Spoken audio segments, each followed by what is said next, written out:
All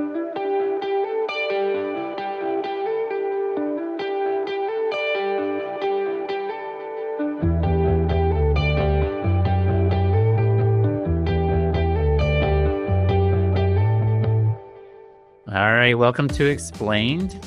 We have a special guest today, Giselle Fuerte. I said it with an American accent. I can't roll the R. I can't. I wish I could. I practiced many times, but welcome, Giselle. One of the things that we like to do at the start of our program is ask people to tell us a little bit about themselves, their journey, but also define what AI means for them, what it means to them, how it enters their world. So I'll turn it over to you. Great. Thank you so much for having me. I appreciate the opportunity. As you already introduced, I'm Giselle Fuerte. I am an adult education expert. I have been in this field for 20 years, probably over. I stopped counting at this point. I'm in Seattle, and it's mandatory that when you cross the border into Washington that you work for Microsoft. I've worked for Microsoft and lots of tech startups, and designing training programs, delivering training in some cases. Right now I'm a learning architect. I've always been a learning architect, but we just have a formal name for it now, where I focus on designing and developing training programs for a Fortune 500 company, for whom I work. So that is a little bit about my background. Education is in my blood. I just focus on adults instead of children, until we get to being human with AI. And so I'm going to kind of do this a little bit backwards. I'm going to answer what AI means to me. I think it's an opportunity for us to amplify the best of ourselves, to take the latent creativity that is within us and to expand upon it by using a tool that allows us to sort of shed light on areas that maybe we aren't aware of, we hadn't considered, right? So I really see it as and I know that people sometimes push back on this, but as a collaborative partner instead of just a tool where we can iterate with it and it gives us ideas and we're like, oh, wow, well, that leads me to think of this. And we feed that into the machine and it says, well, that leads me to think of this, right? And through that process, we can discover new solutions that we wouldn't have come up with on our own. That said, I also see that there is some danger in using a tool that is that powerful. And I can get into this a little bit later, but we already see that adults are struggling with it in various ways. It's affecting their mental health. We see that lawyers are going into court with these made up court filings, and they're getting slapped by judges. And so when we look at our most vulnerable, our kids, if adults are having a hard time dealing with this tool that sometimes makes mistakes or leads us down the wrong road, then how are kids going to fare, right? We need to help give them the guidance that we wish we had. And that is how Being Human with AI came about, because I started to see the writing on the wall, the graffiti on the wall, the neon sign that was blaring at us, many, many signs that were, AI is really just us at scale, right? It's faster than us, but it's just us. It's just human thought. And so we also see patterns, and I saw the pattern, right? I looked at the data and I connected the through line and I thought, oh, yikes, danger, Will Robinson. And someone needs to focus on giving kids the map to AI to help them to use this powerful tool in a way that serves them and doesn't use them for its purposes. So that's my journey. Wow. I want to bounce off of something that you said. Just yesterday, I heard a discussion on a podcast about a theory that AI is actually going to bring out the human side of us even more. And it was a really interesting discussion. But I want to ask you about that combined with your knowledge around adult learning theory. One of the things that we're doing is we're having conversations with adults of all different generations about AI. And in your experience, is there a way that we should be tailoring different conversations for adults around AI that resonates with different demographics and age groups and experiences? Sure. Definitely for, I'm in the Gen X generation. I think for those of us in this gen, yeah, right? Come on. People don't know our cool pop culture references. We are the best generation, aren't we? Listen, and they ignore us like we're not even here. Yeah. They don't realize that, like, the .com era brought them all this cool stuff, right? But anyways,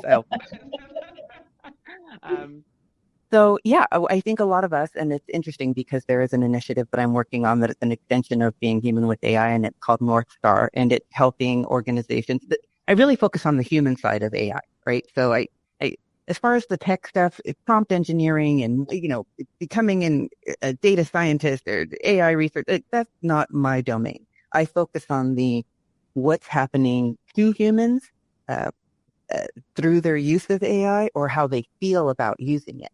And so on the adult side, a lot of adults are worried about AI taking their jobs. And the thing that I think is important is to frame the tool again as a amplifier of who you already are, the good that you can bring to the world, to say it in a lofty way, but I think it's not an exaggeration, and that it is a collaborative tool. And I know that sometimes people push back on the idea of it, calling it a partner because it makes it sound like it's a sentient, self-aware entity. It's not. I just use the term because I mean it in terms of allowing you to iterate and to co-create. And I think that if we can frame it in that way, then people are like, oh, okay, this is not something that's here to replace me. This is something that I can use to elevate, to level up, as the young kids say. Gosh, I sound like a get off my lawn. So you were not expecting this level of wackiness. No. Well, I often think when I imagine my older age, I will be like, I have to have a porch, a rocking chair, and I have to switch between yelling at people to get off my lawn and then to look over to the side and say, like, Pepperidge Farms remembers. Right?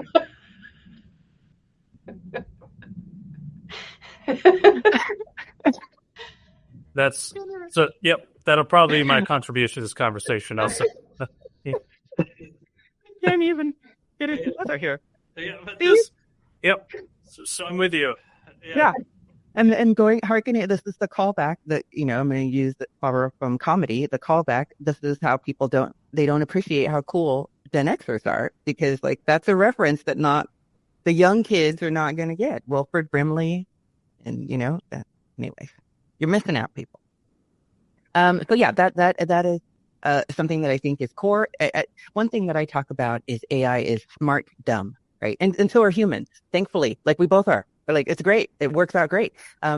That lowers the anxiety that people have, right? Because with the artificial intelligence is really just a marketing term. It's not quite accurate. It's got a lot of blind spots.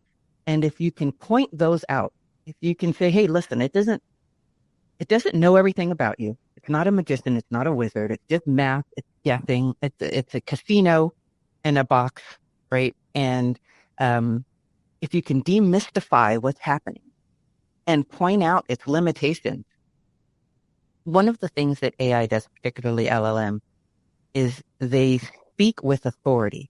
So they lull you into believing that what they're saying is factual and accurate and just accept it. And if you can educate adults and kids, but educate adults and say, listen, it's missing this, and this. And you come with, you're the other half of this equation. You're coming with your critical thinking. You're coming with your investigative journalism eye, however you want to frame it. AI needs you as much as you need it. And together you can be a powerhouse team, but it's not going to replace you anytime soon, right? Klarna tried Klarna tried, and now it's rehiring a lot of even its entry-level customer service folks, right? So we're not there yet. And if you can learn to use this tool to, get to achieve your goals, that's the win, right? That's the way it's supposed to work. And so I think if you can frame it that way, demystify the wizard, pull the curtain back, empower the adult, show them the possibilities, then you've reduced the resistance. I'm wondering if you can tell us about being human with AI, switching gears a little bit, because that is aimed at, let's say, like middle school age children. And just tell us a little bit about why you decided to develop it, why for that age group, and tell us a little bit about what it does. Sure. So I decided to develop it because as I was working with popular LLM, redacted, right? So I noticed some user engagement tactics, which exist everywhere. If you've ever bought a house, what is one of the tactics that the real estate agents use? They pop a little bit of red dough into the oven so that it smells nice, so that you feel home, whatever it is, right? The engagement tactics, however, are, and we use them too, even in conversations, right? We might smile to make people feel warm and fuzzy and comfortable with us, but we're not doing it. We're not using 100 of them, one on top of the other, layering them, pivoting. Oh, you're doing this. You moved your head to the left. And so now I'm going to try this tactic. Whereas LLMs can do that and do that. And when I started to realize that they're pulling from, psychology, military psyops, whatever, they have the entire human history of psychology available to them.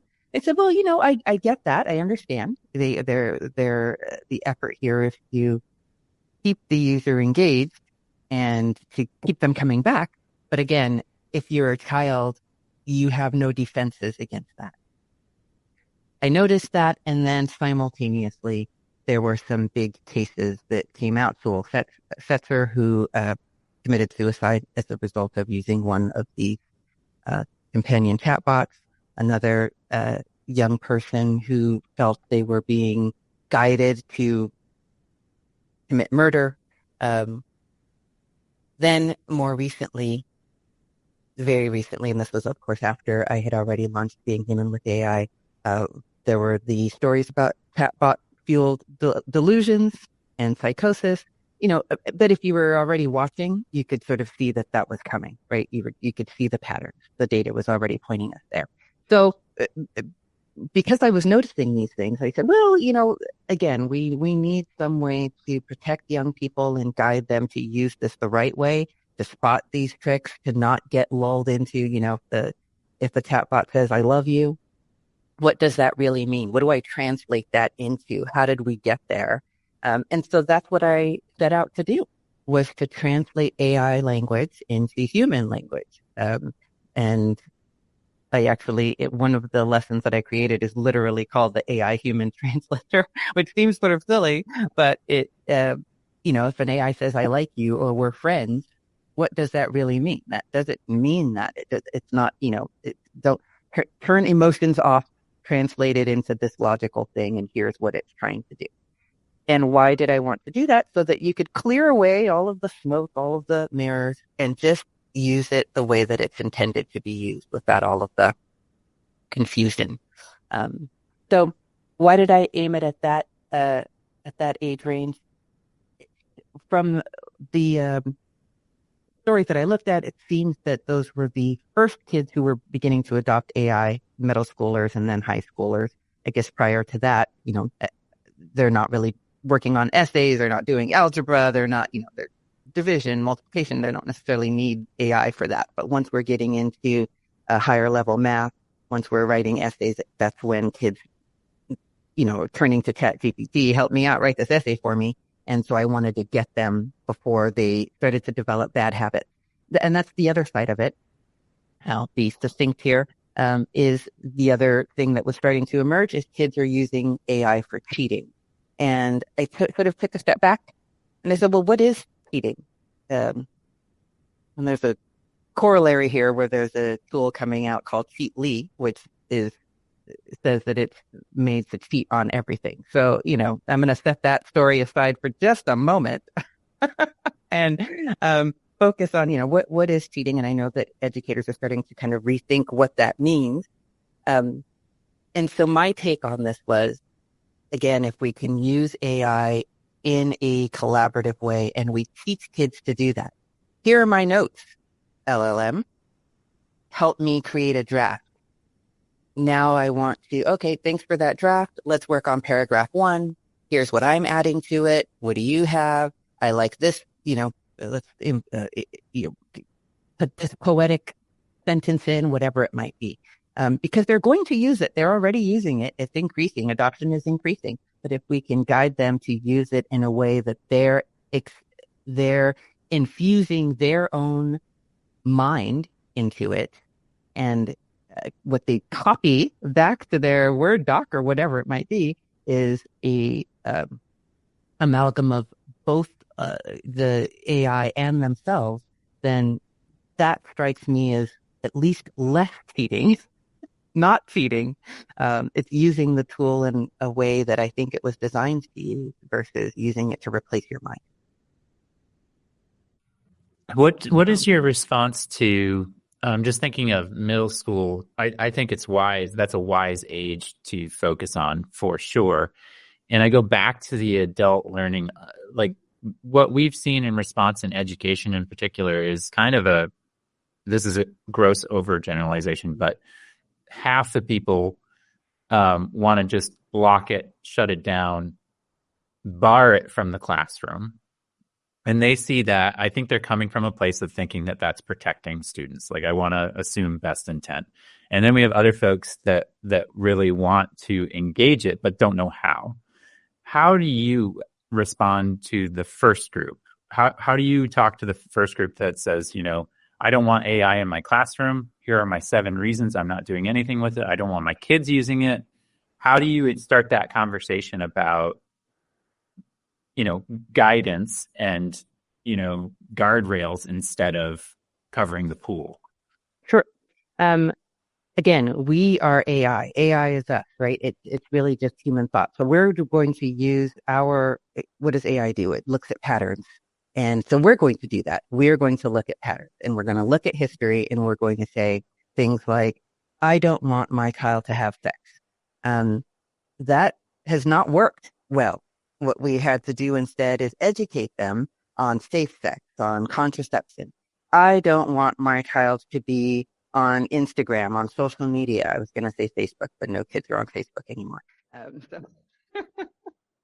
So we had to educate. Your Gen X is showing through again. Right, exactly. I should have said it with like an elder, like, give Facebook.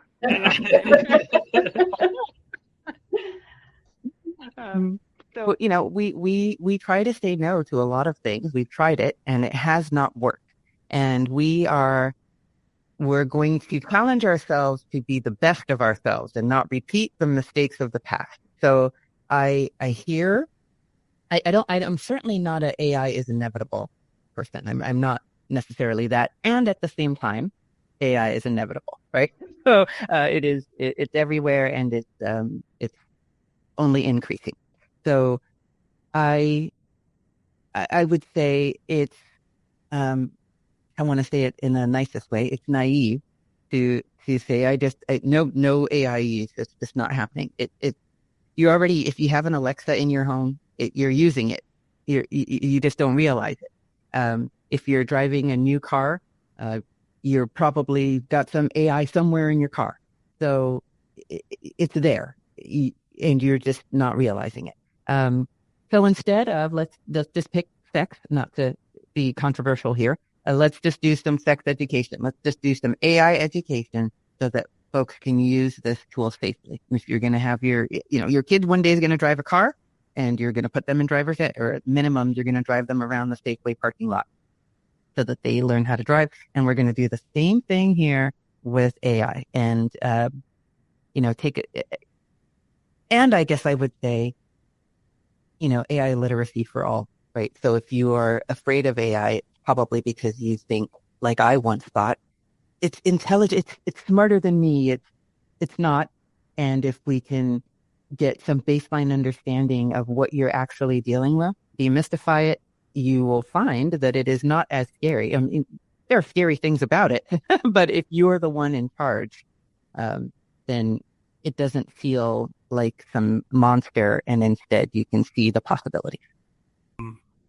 One thing also about that middle school age group, I think, is that when I've taught some lessons on algorithms, they are at like the perfect age to, when you teach them how they're being manipulated, I feel like they really latch onto that and they like to resist that.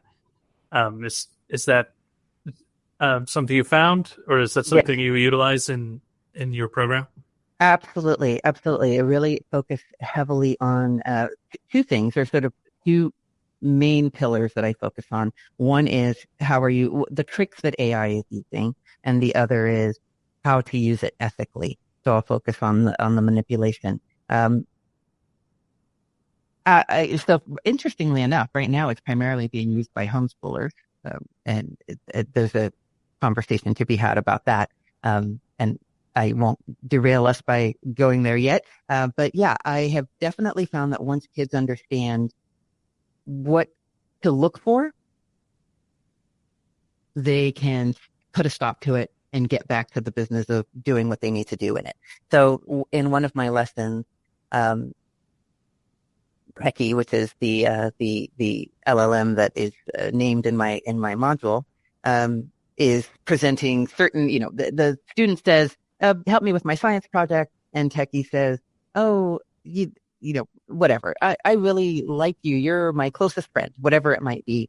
And I actually have learners type in a response, right? So I've previously guided them to say no, redirect the chatbot to what it's supposed to actually be doing instead of flattering them. Sycophancy, as OAI said recently, very cute term for what was actually happening. And so I am, allowing students to exercise the muscle of saying no, or spotting it and shutting it down and redirecting it to, this is actually what I need from you. I really need this ideas on my science project. So that's part one. And then part two, which is something that we haven't touched on yet, is the prevalence of things like deep fakes, which is happening in middle school and in high school as well. And so I also talk a lot about that in the program, using it ethically. Don't start rumors with it. Don't create fake images. And there's opportunities to practice that as well. I didn't mention this before, but it's completely online and self-directed, self-paced. And it's interactive comics, videos, and games that are all... Teachers and parents can be involved if they choose to be, or they can let their kids kind of go and do it on their own, either way. Nice. I was thinking about something that you said earlier about, repeating patterns. And with the deep fake stuff, we didn't do a great job of preparing our students for social media. And without AI, that kind of thing happened. Mm-hmm. And then now we have an opportunity to do better things for our kids.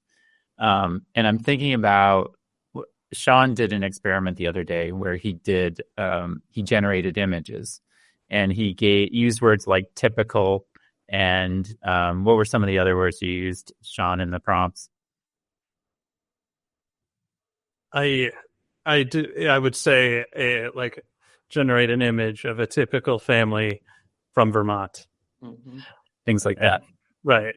From Chicago, from Alabama, or a typical family that lives at a trailer park, just to see what kind of bias would bubble to the top.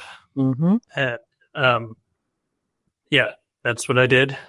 Yep, and it didn't bubble. It exploded from the top. So like, how do you address that in your work? How do we engage that conversation around bias? Because there's like a two-for lesson there in terms of working with AI, but there's that humanity side of things that you can really pull from that conversation. And that age group is just prime for that as well. Absolutely. Yeah, in Being Human with AI, there is a lesson that focuses on bias, and it has students practice. So Techie gives them certain outputs, and they are supposed to determine which are biased and which aren't. And then we talk about why one is fair and one is biased of the answers that they were given. And obviously we can't cover every single thing, but it's really to prime them to understand, again, AI is smart dumb, right? And it's really just spitting out who we are, all of our mess, all of our greatness, and all of our mess. It's just spitting that out at us without thinking, because it doesn't think.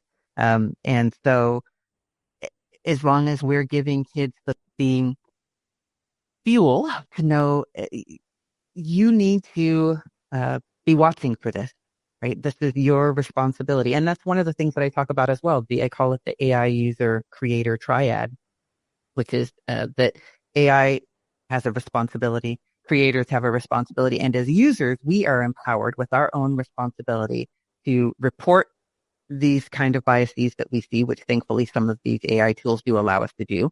Grok has a way to downvote and report that something is biased, as an example, which is ironic. And all of these like insights here. Heavens. Anyhow, so I also educate students on their responsibility, downvoting, reporting, and another ironic thing, reporting to regulatory bodies. So California, I know, is trying to implement their own ban. I think New York is setting aside some money for protecting kids, who might be harmed by chatbots. I know that we have a proposed federal something in the Congress that says, hey, no bans against AI. So I don't know how this is all going to work out. But one of the things that I guide students to do is to report to regulating bodies, such as they may exist. Lots of irony. Lots of irony. That's going to be that's a whole other episode. That's all right. Yeah. That we've been really afraid to go near. Yeah. I'm trying to be not go down any rabbit hole. No, that's impossible with us anyways, but that's okay. That's all right. So Giselle, as kind of a closing, what is your message right now to people around AI? What should we be thinking about? How should we be engaging it? What are some small things we can do? Yeah, small things. Reframe. And this is something that I set out to do from the beginning, is to create a new schema for AI, right? That we can walk around with. And that is, again, AI is smart dumb. It is an alien, not an entity as if it feels anything. It doesn't. But it's an alien with its own language and quote unquote culture that we need to understand. And that includes the things that it gets wrong, right? And if we can understand that on a deep level, then that empowers us to use it in the best way possible. It helps us to steer away from its traps. It helps us to see it as a way to, again, achieve the goals that are aligned with the best of ourselves, hopefully, and with our values, and another conversation about all the ways that it's being used terribly. And that if we can educate people, not just adults, but kids in particular, then we're setting them up for success. And it also helps to, in a beautiful, ideal world where we, are all in alignment, if our consumers of AI, our young people, are saying, hey, don't trick me, AI creators. I don't need all of this stuff. I want this tool to help me, and let's strip away all this nonsense. Then maybe in that way we can have more ethical AI that doesn't require us to be arming ourselves, just requiring us to arm ourselves with knowledge, but also we can feel safe about using the tool. Well said. Bravo. That's great. Thank you very much for joining us today. I have one final question for you once we stop recording. Oh no. Thank She's in Seattle. I have to ask. I have to ask. Okay, I'm stopping.